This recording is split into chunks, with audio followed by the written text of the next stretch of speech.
Oh my God, another Monday, and the weather's starting to turn to the good. This is the Dog, another edition of Weber This Week. This morning on the show, a lot to talk about. Eric Red Lorenzetti is on the couch overseeing the operations of golf at Turning Stone. He'll talk about that. We'll talk a lot about the Masters. Starts up on Thursday. Also, thank you, Warren Buffett, for allowing us to win $1 billion with every pick being correct in the NCAAs. Let me ask you something. How many people had Connecticut, Kentucky playing tonight? Right. Tell me another thing. By the way, folks, next year we're going to have a special here. The Dog will come over and clean your hardwood floors with my tongue if you pick every single game correctly. How's that for a special? Also, the Dog emceed last night's Romulus salute to the Lady Warriors, who won the state title in Class D. And also, let's talk about, is there a controversy about Paulina Gretzky being on the front cover of Golf Digest? I think not. I liked it. Good morning, everybody. It's a Monday morning, the 7th of April. We hope that you're having a great Monday. And yes, the weather's going to be decent until later this afternoon. The next couple of days, not so much. But hey, starting Thursday, talking 60s, 65 from like Thursday through Sunday. That's impressive. And without further ado, it's good to bring my longtime friend, Eric Red Lorenzetti, into the studio. Eric, good to see you, buddy. How you been? I've been great, Harold. Thanks for having me. It's great to have you. And, of course, it was perfect timing to have you come in on the 7th because, as you know, being a golf guy and a golf pro, this is Masters Week. It's nothing quite like it. Like no other. Nothing other. That's right. The rite of spring is upon us. That's it. And we're going to get Jimmy and you to talk Masters. And at the end of the show, we'll get some predictions. A wide open field. But, Red, let's talk. Eric Red Lorenzetti with us. Let's talk about the people that may not know you. It's hard to believe, but you've been a Seneca Falls guy. But talk about your family, where you were brought up, where you went to school, and what you're currently doing. Okay. Grew up, born and bred, Seneca Falls, New York. Chapel Street, of course, you know. The There good you side. go. I went to Miners Academy after graduating there, a couple years over in Auburn, trying to figure out what I kind of wanted to do. Stayed in the area for some time. And then a bird told me one day, God, you love getting down to the country club every day. Why don't you make it your career? So at that point, actually Nick Serafino was one of them, one person who kind of showed me the path a little bit, and went through the PGA education program, and here we are today. And, of course, your parents are famous because your dad certainly is a famous guy. Talk about your parents a little bit. Yeah, no, Mom and Dad are great. Patty and Carlo Jr. Dad just finished up officiating 43 years of high school basketball. Wow. And he only threw me out of 2 summer leagues, so that was great as well. But as a former coach, both at St. Patrick's and then Geneva High School for JV girls, I never thought an official was ever correct. So, And, of course, Carlo, I don't know if he had hearing aids in his later stages of life, but I got to tell you something. That's got to be a tough job. Being a broadcaster and doing play-by-play, you get some heat for what we do. But those poor officials, and for 43 years, he must have heard every adjective in Webster's dictionary. well, he absolutely loved it. I know. Yeah, he did. Well, listen, we got Eric Red Lorenzetti on the couch talking golf and, of course, other topics to talk about.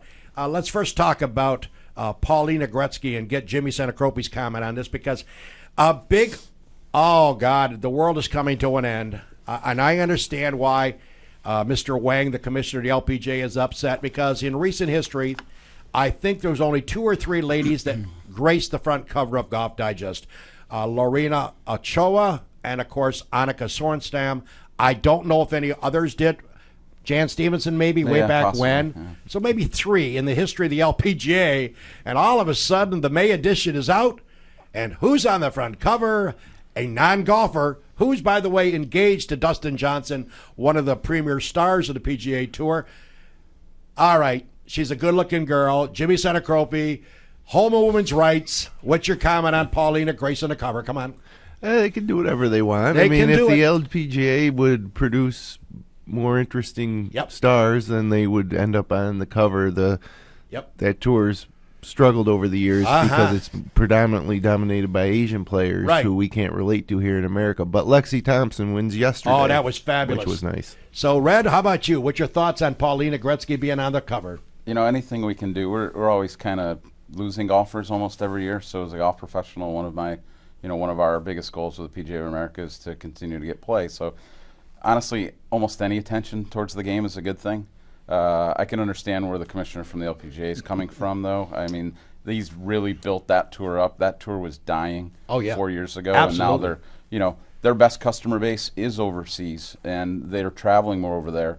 But at the same time, it's I can see both sides of it. There's no doubt. Well, let me tell you something, folks. A couple stats for you. 82% of the subscribers of Golf Digest are males. And if I walking down New York City today with a cup of coffee and I go by one of the 7 million newsstands and I see Paulina Gretzky on the cover, the dog's going to stop and use my plastic to get that book. I'm sorry. It just impresses me. And I got to give Golf Digest a 10 on a scale of 1 to 10 for having a set of you-know-what.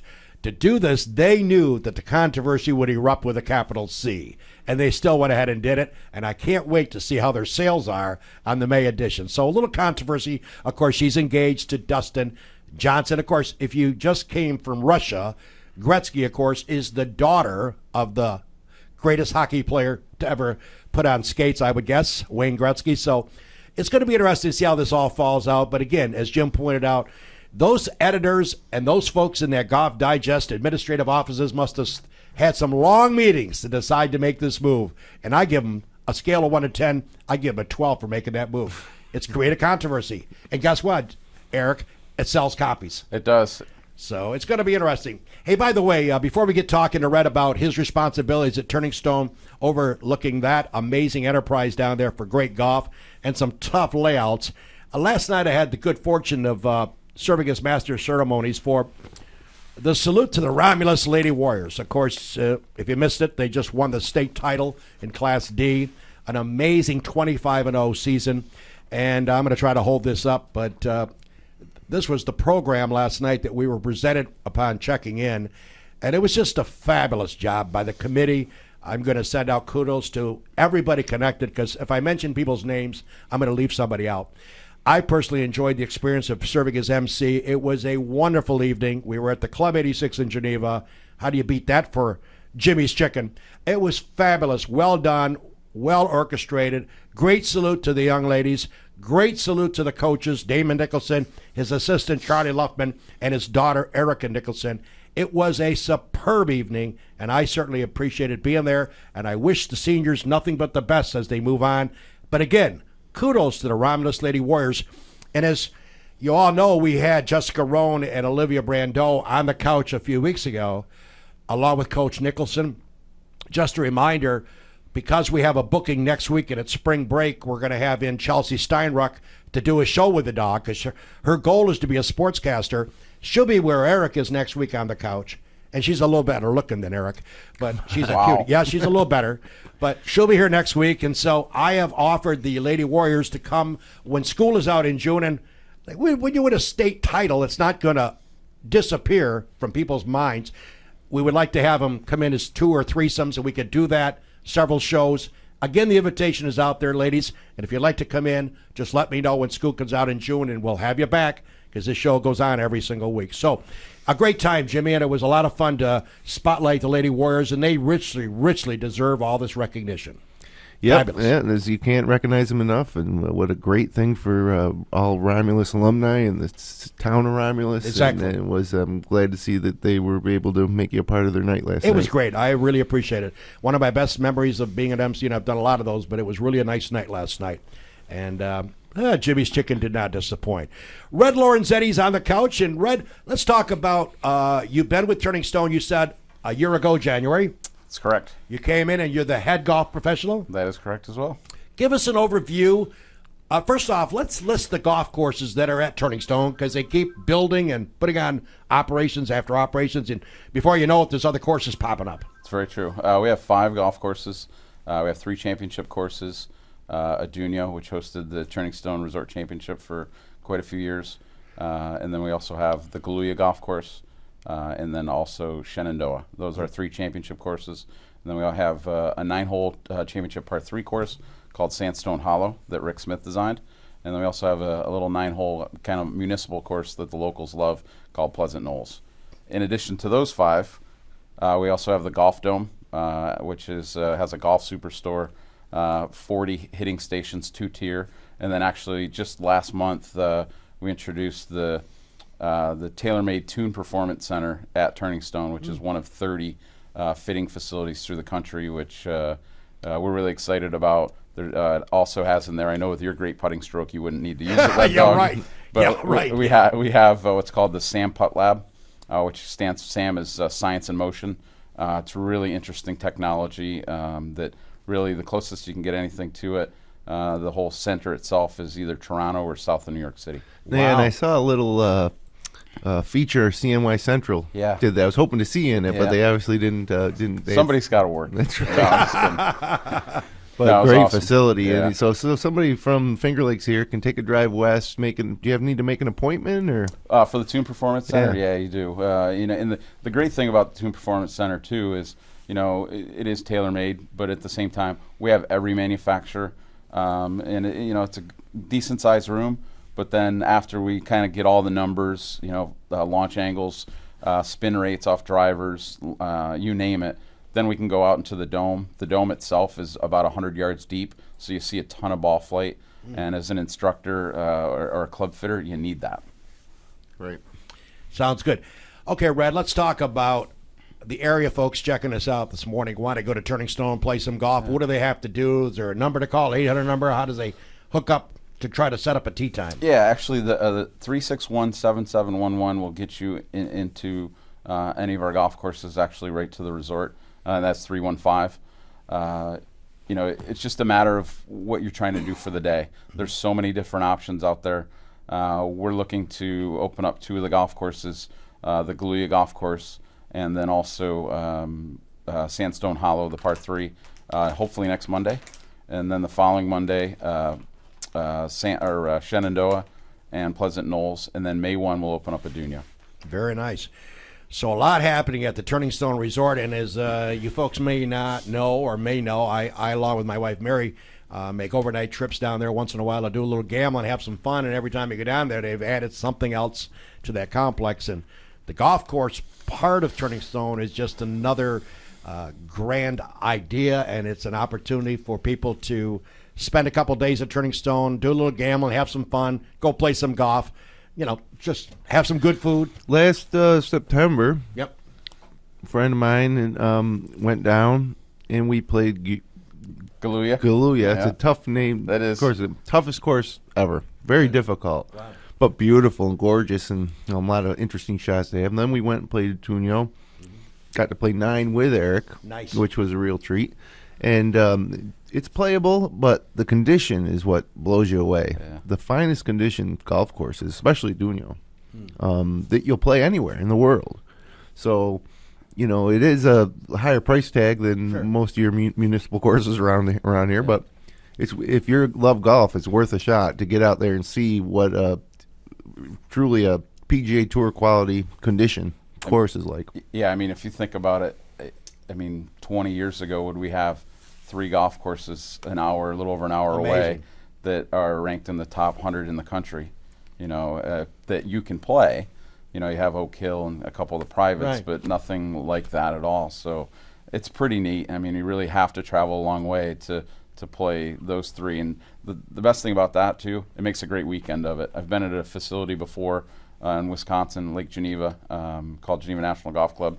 Had Palmer, Player, and Trevino. Those were the 3 courses, kind of that same thing. But this is even a step, a big step higher than that as far as the quality of the golf course. Adunia itself, 15-minute tee times. So it's like you have the place to yourself. Yep. It's its own special experience. And, it was fun to be able to play 9 holes with Jimmy, kind of back to the days of the old SFCC. How'd you hit it? I'm sure good, right? Well, I don't want to say anything, but Right. him and his other partner, Phil. yeah, that's right, Phil. They had a little skins game going, Uh-huh. birdies, Right. and I think they were tied 2 each, and it took me to time 7 holes in, which surprised me because I wasn't playing at all. But I had a little home course advantage. Not that I get to play much either, but it was a riot. And that's been the awesome thing about coming back home after being in the Midwest for 12 to 13, 14 years, is being able to do stuff like that. I snuck back home in August to play Seneca Falls Country Club, throw on some shorts, see the white legs. There you go. And it was like I never left, and I owe a ton to the club. All right, by the way, so if you're interested in heading to Turning Stone sometime during spring and summer, that number again, Red, was 361-7711. give a call. Now, if you got a twosome or a threesome, you'd hook somebody up with them. They make arrangements in a pro shop to get you on the course. It's really quite an experience, and doesn't have to go into a casino and gamble if you don't want to gamble, but you can go play golf and have a few laughs. And I'll tell you something, they got some awesome restaurants at Turning Stone. I know the Pinot one that we go to all the time. Pinot's great. love TS that. Steakhouse. Love the steakhouse. The neat thing, too, now is it's called TS Rewards, which is a loyalty program that now actually has nothing to do as far as gaming. You can earn points. We have a ton of people that use the golf dome or play golf, and that's all they do, and then eat afterwards. That's right. So like comps for golf, you don't have to be table time. Yeah, it's awesome. It's a nice touch. So check it out if you're interested in going down there. It'll be quite a thrill. It's not going to be a pitch and putt course, trust me. Well, they have the par 3, but other than that, it's going to be a demanding course. All right, we're going to take our commercial break. Let's talk Connecticut, Kentucky, get the ideas from the guys here on the couch. And, Jimmy, who would have ever thought Connecticut, are you serious, getting in the NCAA final? And, of course, we'll talk about that and a whole lot more. Weber this week, good to be with you on a Monday morning. We'll be back after we hear from our great sponsors. Hugo Lake National Bank. Bill Ryan and his team for all of your banking needs. Offices in Union Springs and Aurora. A fine sponsor of this show for over 30 years. PA Liquor, Seneca Falls. Amy Padula and her great team will find that right spirit for you every time. Tell Amy the dog sent you. Steve Wadhams, Wadhams Enterprises, your employer of choice. Proud supporter of this show and local athletics. Steve Muller Motors. smullermotors.com. Quality, affordable vehicles, both foreign and domestic. Bob and Leslie Oman, owners of the Oman Theater in Lyons, as well as the Newark Pilots, a minor league baseball team with a major league ballpark. Lizard's Tailgater Lounge, Waterloo. Best mott sticks around, where you can enjoy a drink and some laughs. SenecaFallsCountryClub.com. Awesome 18-hole layout, offering a 12-month payment plan. Home of the toughest par 4 in central New York. That'd be number 16. Wilson Press, WPress.com. Seneca Falls, Rich Ricky, my good friend, and his team can handle all of your printing and mailing needs. Rich Ricky, Wilson Press, a fine sponsor of Weber This Week. It's good to be with you back here on Weber This Week. It's nice to have you on. As a viewer, check it out. We're going to talk some basketball, then we're going to talk Masters. We've only got, 10 minutes left in the show. It's amazing how fast the show goes. All right, let's talk about tonight's NCAA final. And really, be honest with me, I want you to really go to St. Pat's and see a priest before you come over to the studios. Bring your sheet of paper and tell me that you had Connecticut taking on Kentucky. As we talked to Red at the Opus Coffee Shop across the street, a 7 seed against an 8 seed never happened in the NCAA history. And all of a sudden, we got it going out here tonight. If you like to gamble, speaking of Turning Stone, and you got some friends in Vegas that want to throw down some $100 bills for you, the line is either 2.5 or 3. Kentucky favored 2.5. Depending on which casino you go to, it's 2.5 minimum, it's 3 maximum. Kentucky favored tonight for the gold if you want to legalize some gambling and got some friends out in Vegas to throw some money at it.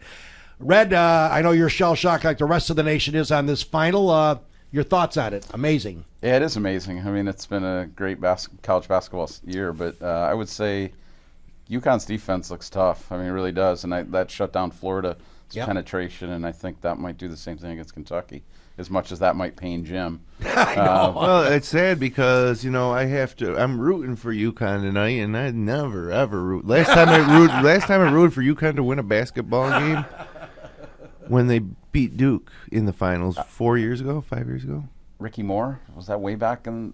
No, it wasn't too long ago. Okay. It was within the last 5-6 years. The last time UConn won it, I think, was they beat Duke. Well, the thing I heard on the radio or on TV this morning was if UConn wins, it's 4 out of the last 16 years championships, and if Kentucky wins, it's 4 out of the last 20. So who knows? It'll be interesting. I'm hoping for like San Francisco's World Series situation where maybe there's an earthquake or something. They just call it off. Oh, Jimbo. I'll be watching live from the Masters, though. That's me. So yeah, I mean, I want to talk Masters. That's it. What's your pick, dog? What's your pick? I'm going with Kentucky. I think they're going to repeat.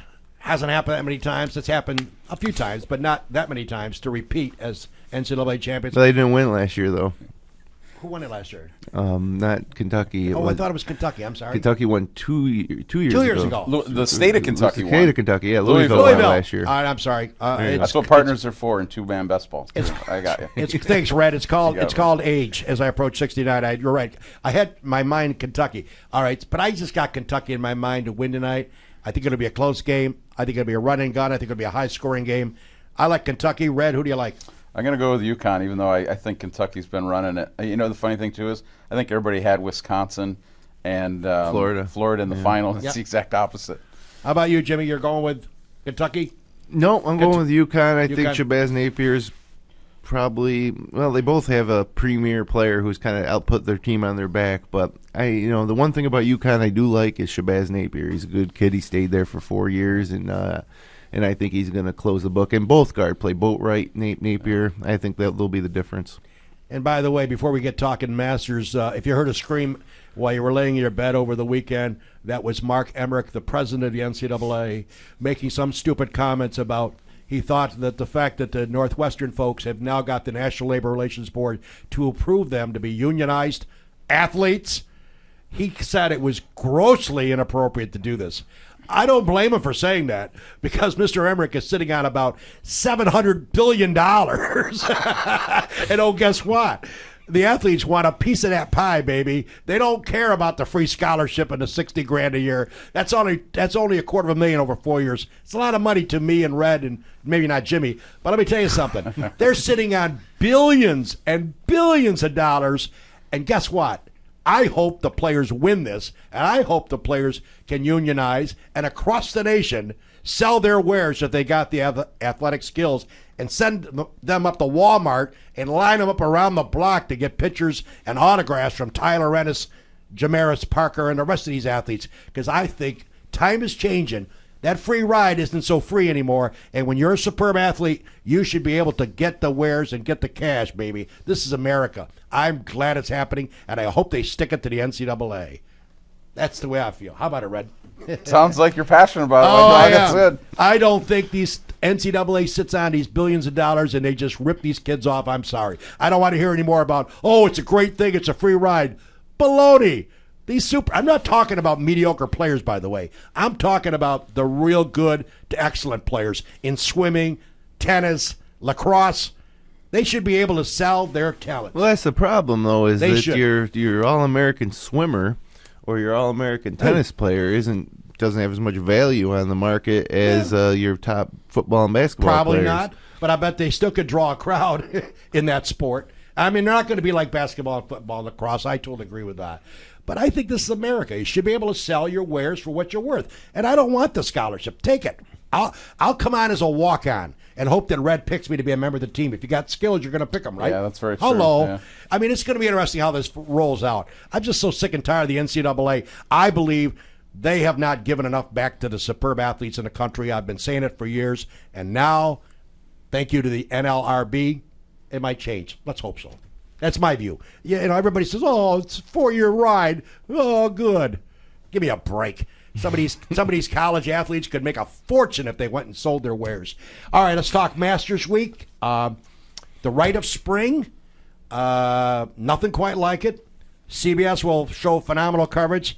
I hate ESPN's first 2-day coverage, I must admit. But they're extending the coverage. Should be a wide open field. No Tiger. He's home with some icy hot and cold working on the back. But Red, this tournament of all tournaments, you just never know. You get a guy like Zach Johnson wins it 1 year, never goes for a par 5. As you know, the key there is the par 5s. He's wedging in 4 feet away, making putts. But it's a bomber's course. How do you look at the field? What's your gut feeling? It's wide open this year. It really is, and it's not because Tiger's not there. I mean, it's just the talent pool is so strong. Oh. You might see your first-time winner. Which Yep. is, I personally, I could see Fowler possibly doing something. Mm-hmm. I was on the Sergio bandwagon as a sneaky pick, and then, of course, Playing he pretty plays good. well last week. Yeah. So that probably screws him up. But Right. I think he led the event in putting. Yeah. That's always been his bugaboo. Oh, yeah. So yeah, it is wide open. I mean, even the first timers. Jordan Spieth. I love that kid. You know, so He missed the cut in Houston. Get more time to get to Augusta early. Well, you talked earlier about the LPGA. Yeah. This is the new PGA Tour. I mean, it really is. Jimmy, what do you think? Wide open field, right? Yeah, but Matt Kuchar's going to win it. Aha! He played good this week. As a matter of fact, I was thinking the same thing. I picked Kuchar kind of, and then watching the Shell Houston Open yesterday, it looked like Kuchar was going to win. I said, well, that's going to ruin my pick because nobody ever wins the week before the Masters. But then that kid chipped in the playoff against him was Matt Jones. Yeah, and so now Matt Jones, imagine that. You're playing at the Shell Houston Open, and you have no plans to go to the Masters. And there's no way, the only way you can go to the Masters is if you win. And then he wins, and now you're at the Masters. So I'm not going to pick him, though. I'm picking Matt Kuchar. All right. Well, the thing about Tiger and Red, we got to get your opinion on that. 14 majors. Can he get the Jacks 18? Can he surpass them? No. I don't see it. I really don't. I look at over. I look at the fields week to week, and you brought up a great guy, Jordan Spieth. To me, and you may agree or disagree, when Tiger was in his prime, winning all these tournaments, winning the Masters by 18 shots or whatever, the Ernies of the world and the Phils of the world, they would crumble on the first tee. They were intimidated. That isn't happening. You don't see that. I don't. I see Tiger the Spieths, can't break par anymore. the Harris Englishes, these young bucks, Jimmy. I mean, these kids coming out of college, they got so much game, and I don't think, Red, if you agree with me, they're not intimidated by him anymore. Yeah, no. It's not there. They're definitely not. And I think that goes across to anybody, even Mickelson or the whole 9 yards. I mean, these kids play so much golf. There's a kid in the Masters this week, and I'll make fun of myself on this, who won the Wisconsin State Open 2 or 3 years ago when he was 16 or 17, who won the U.S. Pub Links. His name's Jordan Nayabrugi, and I think he waxed me by like 100 shots that week. But, I was just happy to qualify. But yeah, no, I mean, you just never know. These guys are amazing. And, I mean, you think of guys that are flashes in the pans like Anthony Kim. Where's he? Whatever happened to him? It's they're not intimidated. They play so much competitive golf now at such a young age that, it's just second nature. At the end of the day, that's the thing about golf. Yeah. You can get all the hype you want. You can get all the endorsement contracts you want. But you got to go out there and post your score. Yeah. And so a guy like Anthony Kim obviously can't do it at that level anymore, so he kind of fades away. But Tiger's done. He hasn't won a major since 2008. Yeah. Well, I think the thing with Tiger is that, and the same thing kind of with Vijay Singh, those guys dominated the tour, but they were the two hardest workers on tour too. And Tiger's not practicing. He can't. He just can't physically do it anymore. And it's unfortunate because he does move the needle, and I'm a huge Tiger guy. But at the same time, I mean, thankfully, as a PGA professional, he's gotten a lot of people into the game, and from the outside. But I hate to say that he might done it. I'm a Nicklaus guy too, so I don't want him to beat Nicklaus. I never did. All right, Red. One quick thing about Tiger, though, it's not that these injuries obviously are playing a huge part, but the reason Tiger isn't as good as he was is the putting. Yeah, he's not making. He has no confidence. He used to be unbelievable, and that I think is what intimidated people. Wasn't that he pounded the ball, because a lot of guys pound the ball, but he made every putt he looked at when he needed it, and he just hasn't done that in the last several years. He's done. All right, Eric Red Lorenzetti, get ready to wrap up the show. But Eric, we announced you today as the new PGA Tour Commissioner. Your first active duty as that commissioner would be to figure out slow play on the tour. Andre Lupe, we talked about him taking 74 seconds to hit a second shot on a par 5. 74 seconds. What would you do if you were the commissioner and could change the rule right now for slow play? What would you enact? Well, how about enforce the rule first Enforce of all? it. Like, I mean, do you like the fact of a warning, or do you like the fact, hey, it's a shot? I think it's a quick warning. It's one warning, and then after that, goodbye. I don't think it's one shot; it's two. Whoa. That and digging their bankroll. Yeah, definitely. And, if they're playing well, I mean, that's the whole thing. Oh, that's God. killing the game. We're trying to find more ways to get more people in it to play it faster, and so they, everybody doesn't have the time, and then all of a sudden, you watch them and they're playing 6-hour rounds. It just doesn't work. Jimmy, what would you do, buddy, if you were the commissioner? How would you move up the play? The biggest controversy now, slow play. If you had the I agree. If you got the rule, you got to enforce it and move it along. On the PGA Tour, on the local level, I think it's very important because with all the constraints on people's time these days, that you can't spend 5 hours on a golf course. It's a challenge to spend 4. So locally, or regular amateur golf, I think that's a bigger issue than the PGA Tour. It's going to be interesting, folks. Okay, Jimmy Senecropi's on record picking Matt Kuchar. And I'm going to go with Keegan Bradley. Keegan Oh, wow. Bradley. Aha. He's going to have to find a way to get rid of that long putter, though, in another year and a half. That's true. Yeah, They'll how come about by the Sam Putt Lab. We'll work on it. How about Adam Scott? How about Timmy Clark? Good night, Irene. They're But who's you only pick one? Who's your pick? My pick will be, I'm going to go with Justin Rose. Okay. Last year's U.S. Open champion. Foreigners don't win very often at Augusta. Yeah. I like Justin Rose. Hey, Red, thanks a lot for spending a quick 30 minutes with us. We'd love to have you come back in the summertime if you're in the Absolutely. area. Thanks, Yeah, Red. definitely. Thanks for the hats too. Yeah. Eric Thank you Webb, for the hats. Web Dog and I these great That's right. Galuya. Galuya hats. Screen, and too. Master Screen. I Masters wear it all Green. week. Hey, folks, just an update on what we got scheduled the next few weeks. Next week, of course, we're calling the show The Beauty and the Beast. Young junior Waterloo, Chelsea Steinruck, her dream is to become a sportscaster. As I did with Madison Hillmeyer, we had her on the couch. We did a show together. She did some topics. I did some topics. Same format next week. Chelsea will be in to do the dog show. It'll call it The Beauty and the Beast. Let me guess who the beauty will be. Also on the 21st, we have Emil Bovey coming in talking politics. Lots of controversy, Emil, on the town hall. Should they spend the $2.5 million from the reserves? That and a whole lot more. He'll be on the couch on the 21st. We bring back Red's friend and my friend and Jim's friend, Brad Jones, talking Indian. Cayuga Indian Nation discussion about taxes and what the Senator DeZolio's gotten some money from the state. A lot of discussions with Brad Jones talking the Cayuga Indian Nations and our issue with the tax situation. So Brad Jones will be here on the 28th. I won't be here on the 5th, but I'm sure Jimmy will come up with something very interesting for you viewers. Take care, everybody. Once again, thanks to Eric Red Lorenzetti for joining us. And thank you, Romulus, last night for making my night special as we celebrated the amazing run of the Romulus Lady Warriors. Way to go, ladies. Take care, everybody. That's a look at Weber this week. My way.